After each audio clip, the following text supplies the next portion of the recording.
如果一個國家拼命生產卻拼命賣不掉，那這不是繁榮，是慢性失血。而今天的中國正站在這樣一條看不見盡頭的失血跑道上，工廠還在轟鳴，機器還在加速，產能卻像洪水一樣沖垮市場，價格跌破成本，企業活着卻像死了一半。官方給它起了一個體面的名字——內捲，但說穿了，它只有一個本質：結構性產能過剩，系統性需求塌陷。不是一家公司捲，不是一座城市捲，而是一個國家捲進了自己設計的陷阱。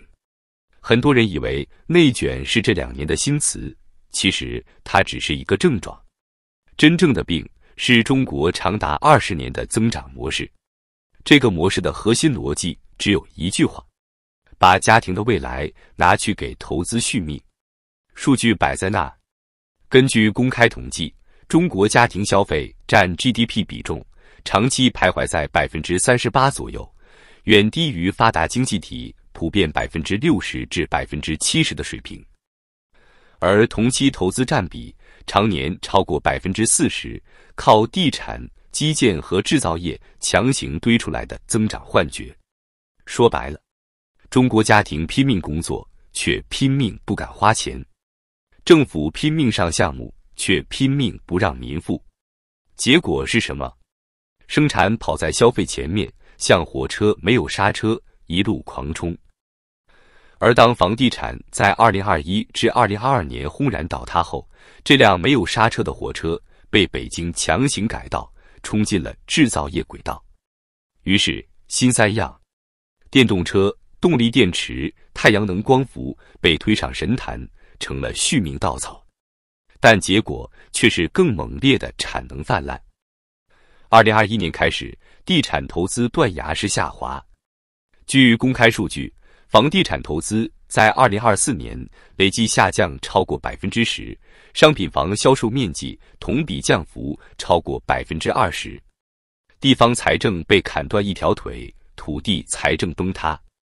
為了撐住 GDP， 北京別無選擇，用製造業硬替地產接盤。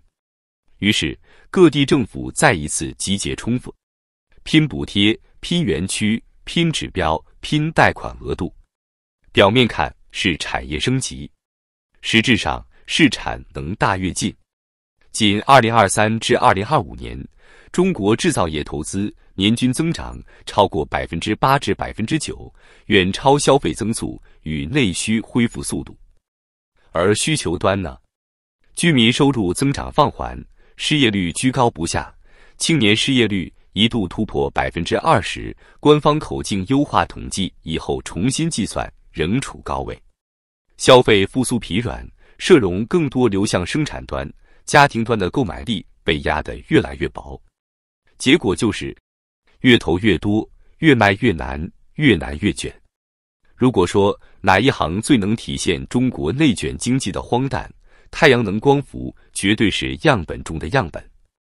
公開數據顯示，2024年底，中國太陽能組件產能已佔全球超過 90% 至 95%， 實際產能約為全球需求的近2倍。2025年上半年，僅新增產能就達到212吉瓦，而同期全球有效需求增長遠遠跟不上。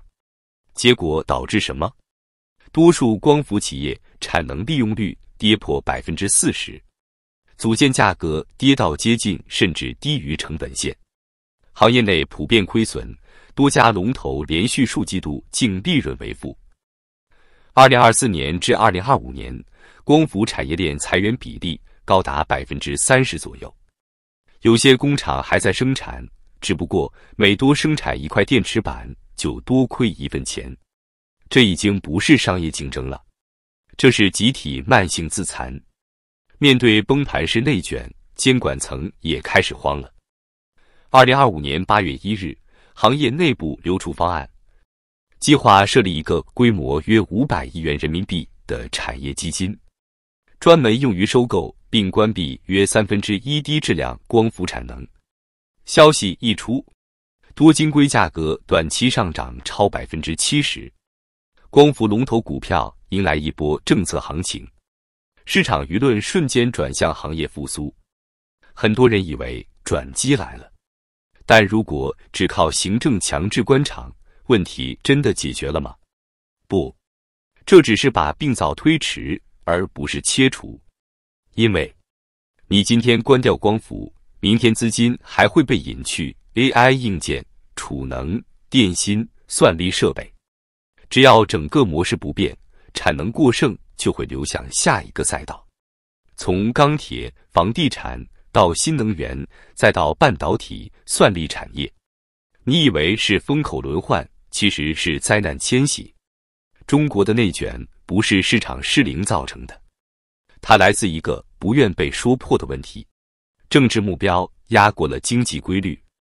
地方政府考核靠的是 GDP 增速、穩定就業、投資規模、上級政績，而不是居民收入、消費活力、企業盈利質量、長期風險。於是，一個荒唐的循環就形成了：企業虧損，價格更低，更拼命生產，產能更大，更內卷；地方官數據好看，上升通道順暢，下一輪更大投資，更大災難。在這種機制下，讓家庭多賺錢，讓居民多消費，削減國企投資，每一條都會動搖權力結構。所以選擇只剩下一個：繼續內卷，繼續壓榨，繼續拖延。所以中國經濟還有救嗎？理論上有，路徑也不複雜，把財富從政府和國企轉回家庭，提高居民收入佔 GDP 比例，停止無效投資，承認增長放緩，讓市場真正出清產能。但現實是，這四條每一條都與當下的政治邏輯正面衝突，而一個高度集權體制不可能為了經濟效率放棄政治安全。所以結論只剩一個：這不是能力問題，是意願問題。而在當局的這套系統裡，保控制永遠大過保增長。如果繼續這樣，後果將是什麼？如果不改變路徑，結構性內卷將不斷加劇，並集中爆發在三條線上：一、通縮長期化，企業靠降價生存，利潤萎縮，工資增長停滯，消費更弱，形成死亡循環；二、債務壓力持續堆積，地方債、城投債、企業債、隱性債務不斷疊加，靠借新還舊續命；三、對外依賴上升，摩擦升級，通過增加出口消化內卷，但勢必加劇貿易衝突，內外雙重擠壓，而每一條都會進一步擠壓普通人的生存空間。真正被犧牲的，從來不是項目，不是產能，不是政績，而是千百萬個普通家庭的未來。真正的風險不在於中國經濟下墜，而在於它正在用傾銷式過剩把全球一起拖下水。當國內產能無法消化，出口就成了唯一泄壓口。但這不是貿易，而是低價洪水。公開數據顯示，2024至2025年，中國貿易順差持續逼近歷史高位，規模接近或突破1萬億美元區間，其中新三樣新能源車、光伏、儲能貢獻顯著。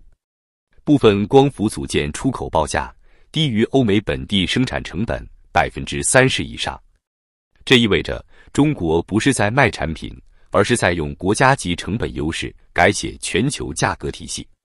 結果很直接，歐洲多國光伏廠商破產潮蔓延，美歐同步啟動新能源領域反傾銷調查，美國對中國電動車維持並升級高額關稅，多國推動去中國化供應鏈戰略，外部市場開始築牆，中國出口空間被持續壓縮。